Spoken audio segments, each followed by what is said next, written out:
Bank की तरह फारिग नहीं रहती। मेरे सबर का इम्तिहान तो समझी तो इस घर में मेरी अम्मी जो बोलेंगी ना वो पत्थर पे लकीर होगा। और हमारे यहाँ पे मेहमान आ रहे हैं, अपना मुंह बंद रखना। ध्यान रखा करो, इतनी जरूरत किसी में नहीं है कि मुझ पे कोई हुक्म चला सके। मैंने थोड़ी कहा था कि जाके सीधा चढ़ाई कर, किसको मारना है, कौन नहीं।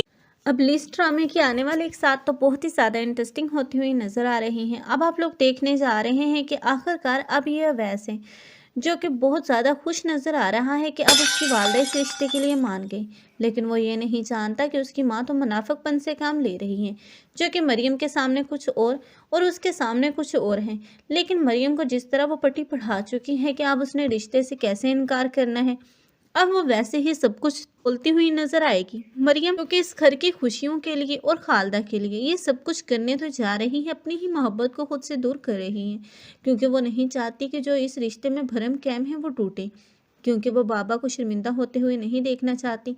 वो चाहती हैं कि उसका भरम हमेशा कायम रहे, क्योंकि वो बाबा की नज़रों में बुरा नहीं बनना चाह रही। इसलिए वो चाहती है कि अनाबी और अवैस की शादी हो जाए, लेकिन ये शादी तो होकर भी मुकम्मल नहीं हो पाएगी, क्योंकि बहुत जल्द अवैस के सामने उसकी माँ का ये डबल फेस आ ही जाएगा और उसे पता चल जाएगा कि मरियम के दूर होने के पीछे उसका लालच नहीं बल्कि उसकी माँ की खुद गर्जी है।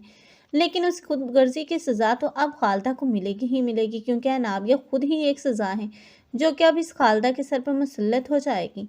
क्योंकि अनाबिया जब अवैस की शादी करके उस घर में जाएगी तो सबसे पहले तो वो सबक इसी खालदा को सिखाएगी। खालदा पछताएगी उस दिन को जिस दिन उसने इसको अपनी बहू बनाने का फैसला किया था। तब वो ये भी पछताएगी कि आज जो कुछ भी उसके साथ हो रहा है वो सब कुछ मरियम ही की बददुआएं हैं।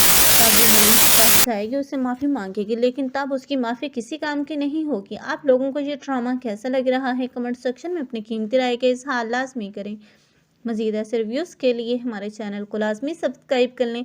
अगर आप लोगों को हमारी वीडियो अच्छी लगी हो तो वीडियो को लाइक करना मत भूलिएगा। अल्लाह हाफिज़।